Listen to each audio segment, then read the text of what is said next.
Hey, how's it going YouTube? Today I have an awesome video for you guys. I will be kind of unboxing and going over the G14 with the 6700S. I'm going to be going over this laptop kind of like how I'd be talking with a friend, just kind of giving my honest thoughts and opinions on the laptop. I know what you're all thinking, should I get this laptop when the 2023 models have just come out? And I could tell you right off the bat that especially if you could get this for a deal like I did from Best Buy for basically $1,100 flat, that you should go for it, because a G14 with a mini LED display and an RTX 4090 in it, I really do think it costs like $3,000. So for a third of the price, getting a laptop with essentially a 3060 level GPU in it, maybe a little bit more with the AMD Smart Shift thingamajig built into it, where the CPU gives the GPU extra juice when you're gaming. Yeah, it's a huge W. So I'm going to be going into this laptop a little further in depth, but if you want, long story short, if you need a laptop, this is a perfectly capable laptop. G14 probably won't be out until late February, early March, based on just history. You never know with the silicone shortage though. If you want to spend a ridiculous amount of money to get a ridiculous amount of power, I would recommend waiting and going for the other G14. If you want a beast of a laptop that could play 1440p games comfortably at high frames, this is definitely something that you're going to want to take a look at. Alright, let's get into the video. Alright guys, right off the bat we have what I consider a ginormous box for a 14-inch gaming laptop. Now this thing is honestly pretty beautiful here. Nothing too crazy, but I do like and appreciate this top little graphic here. It looks like we only have this little piece of tape here on the bottom.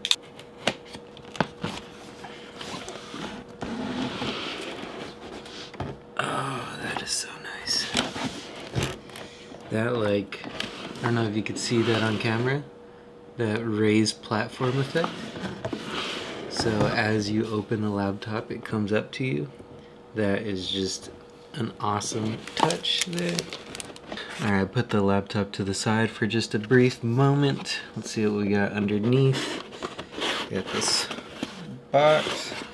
It seems okay. We got some documentation. Nice Asus logo there. Some books and stuff. Some more books and stuff. And just a whole bunch of books and stuff. Right, let's put that away for now. Doesn't look like anything is in this box, and I don't want to rip it off to find out. So,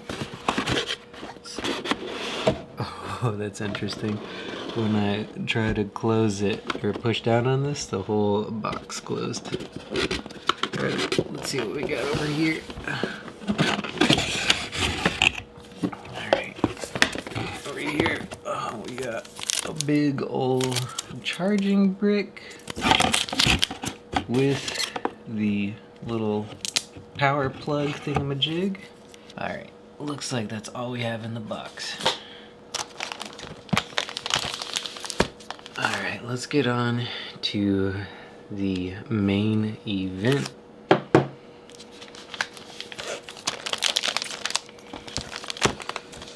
Oh, that is insane how much is going on underneath this laptop. Alrighty, open her up. Oh man, isn't that just gorgeous? Very nice, cool feel on this. I'm liking the build material.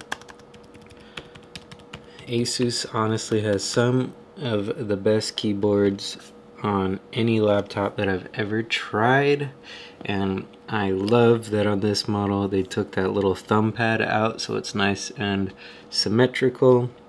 You got your AMD, Smart Shift, all that good stuff. They widened the trackpad on this one to move the speakers up here so you have a nice big trackpad. It does feel like it is on like a dive board mechanism, so it's not an even press everywhere you go. Like if you try and click up top here, it's not going to work because it clicks in like this, but pretty much here down on anywhere that you click on it, it's a nice responsive feeling.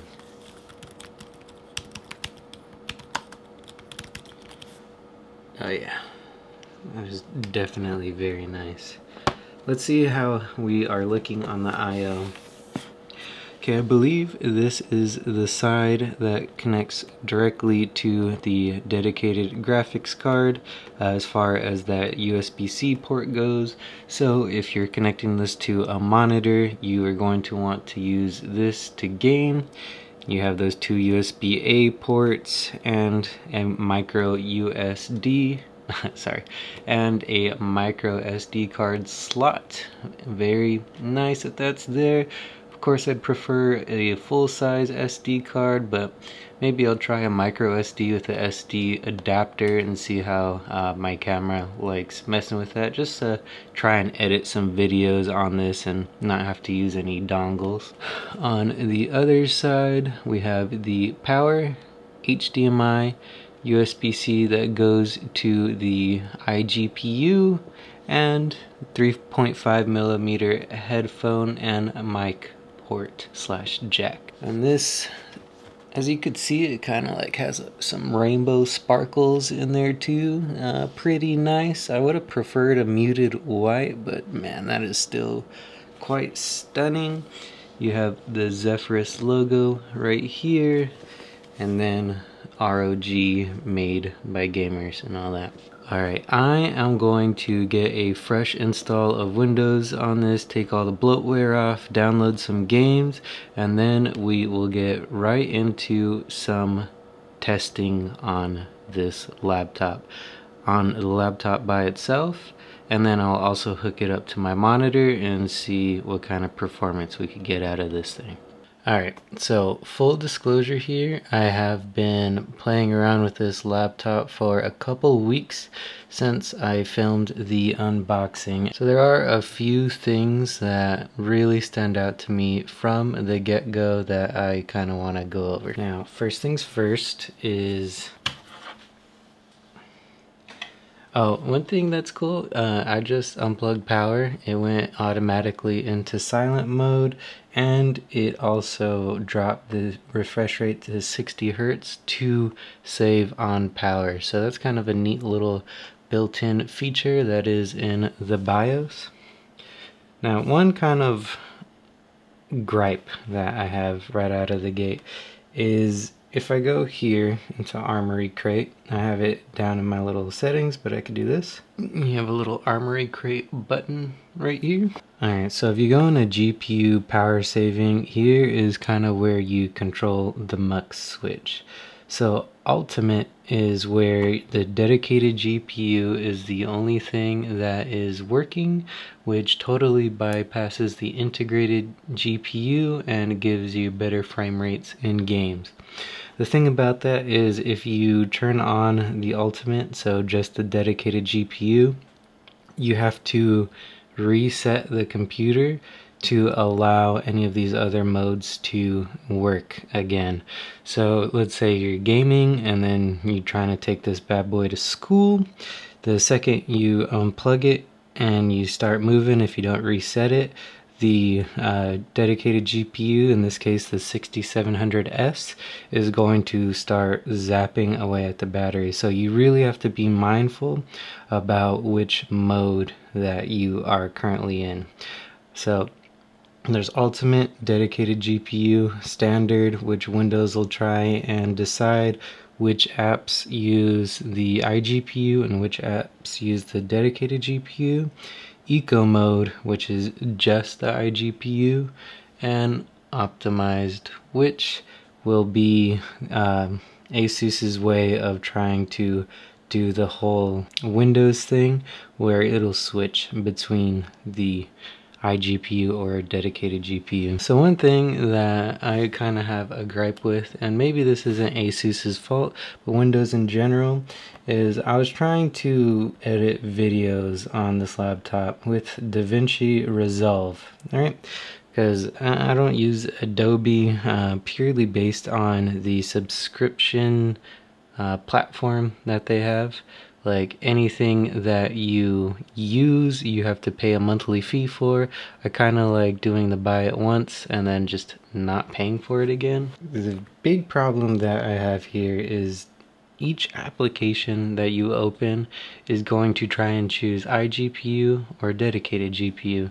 Now, if you're like me, the one thing that you have heard about these G14 laptops and other laptops that use AMD CPUs is that they crush Intel in terms of battery life. Now, this is important because I've heard good things about the performance of the iGPU on this, but for whatever reason, Resolve will not allow its program to work with the iGPU. So if I wanted to say, I don't know, try and run silent mode on this thing in eco mode, try and get that 10 hours of battery life that you hear a lot of people talking about, DaVinci just would not work. So automatically I have to go into either optimized, standard, or dedicated, which brings me to my next point. When the dedicated GPU and even just the iGPU are running any kind of task on this, the underbelly of this bad boy, which if you can see right here, basically looks like a giant heatsink. That's because it is. So my MacBook Pro, which I plan on doing a comparison video about these two laptops, my MacBook Pro 14 and the G14. If you'd like to see that, hit that sub button, know what I'm saying? So I like to use that laptop as a laptop. Yeah, like it. I will edit my YouTube videos chilling on my couch, you know, with my family or whatever, have it on my lap, full performance on battery life, stays cool to the touch, X, Y, and Z. Now, this laptop, if you have it on your lap, it is going to get hot. There's no way around that. It is a toasty boy. There's a lot of powerful components in this, and the way that Windows runs, it just basically throws wattage at the CPU or GPU to get the most juice out of what you're doing here, versus the Apple architecture, which is ARM based and uses a much lower TDP to get the same result. Now, with that being said, you definitely can edit video and whatnot if this thing is sitting on a table and not on your lap, and preferably plugged in, because you're not going to get the full performance of really any Windows laptop if it isn't plugged in. So all of those 10-hour numbers that you are seeing are in silent mode with eco mode on, and also throwing a little bit of Windows battery saver on there. And I wouldn't really expect high numbers like that unless you are trying to just do some basic web surfing, Word document writing, you know, basic computer tasks. Alright, now with that out of the way, once you're done with all the work and creativity and all that mumbo jumbo, this thing kills it on games. Now the screen is a 1600 by a whole bunch of other megapixels, basically a 1440p screen, kind of stretched out a little bit with that 16:10 aspect ratio, which makes this 120 hertz essentially 1440p panel. It's gorgeous. Now, one thing to take into consideration with the new AMD laptops that just got released, let me see if I can pull that up. So with these bad boys here that are getting released in 2023, you are getting 4090, you're getting the newest AMD chips, and you're getting a mini LED screen. Now, the mini LED technology is basically the same thing that is on the Apple MacBook Pros. It kind of really imitates an OLED screen, which is absolutely gorgeous. Now, this screen is very, very nice, and honestly, I have no issues with this whatsoever, especially because with the AMD Smart Shift or whatever it's called, where they get together and just, do some of that, you are getting desktop comparable performance on this.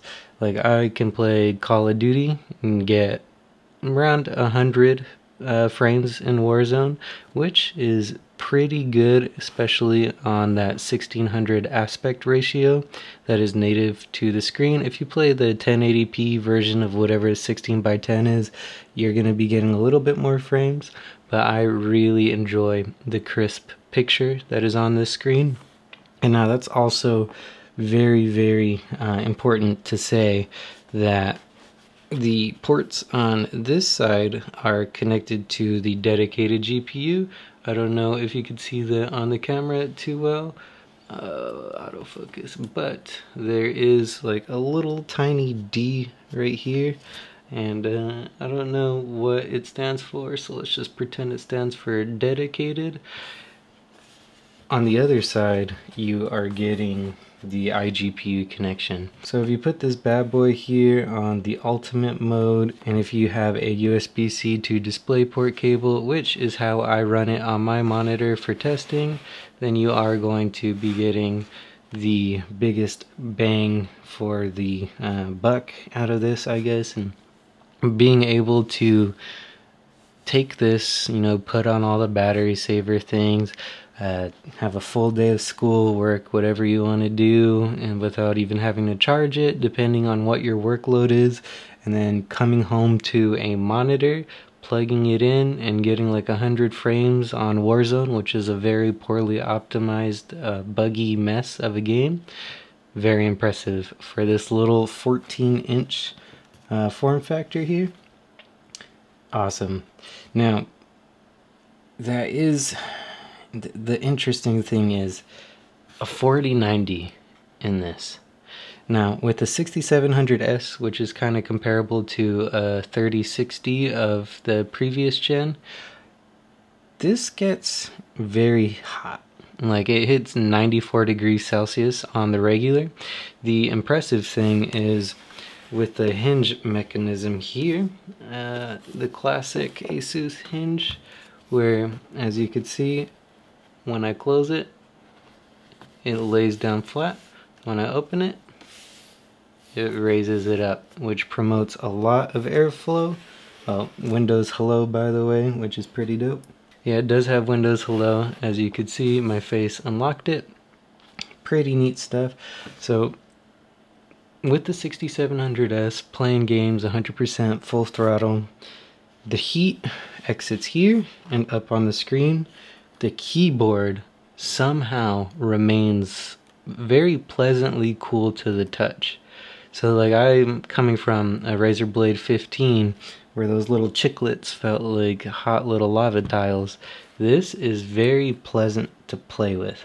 So if you throw a 4090 in here, 125 watts, I'm very interested to see what kind of performance that this could pull off. Now, is getting a 4090 worth it with this laptop in mind? Now, I got this laptop on sale from Best Buy, $1,099, so roughly $1,100. The 6800S, without the anime display or anything like that, is $1,800 MSRP.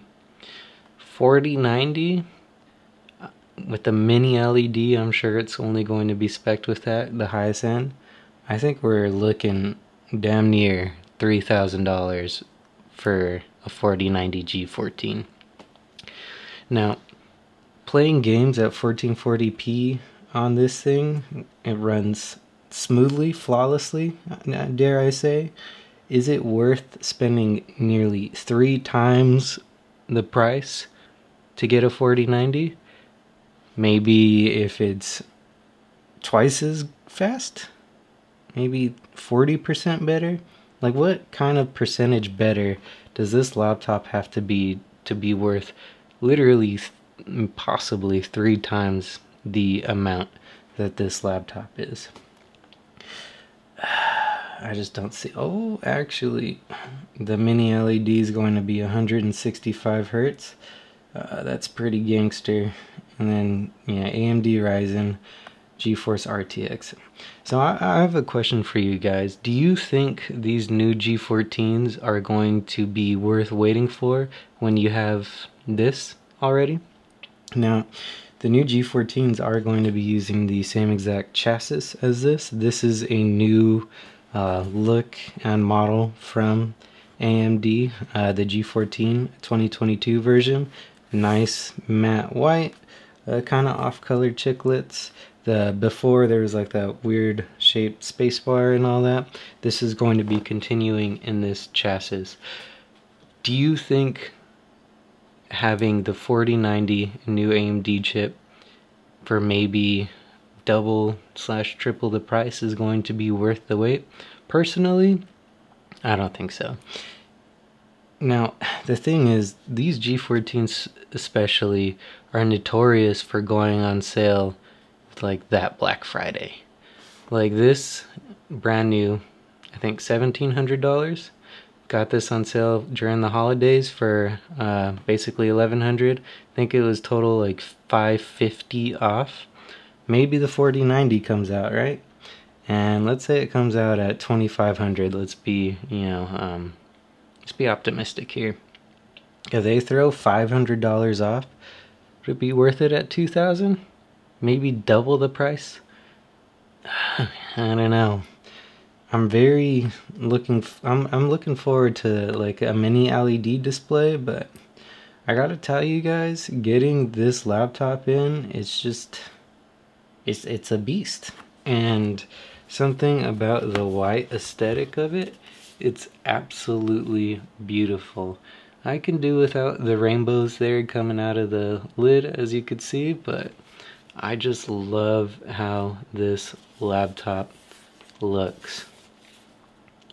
Now, I will say one thing that is kind of, I don't want to say disappointing, because it is a 14-inch laptop and you can only fit so much I/O on it. Hold on, give me a second. Come on. All right.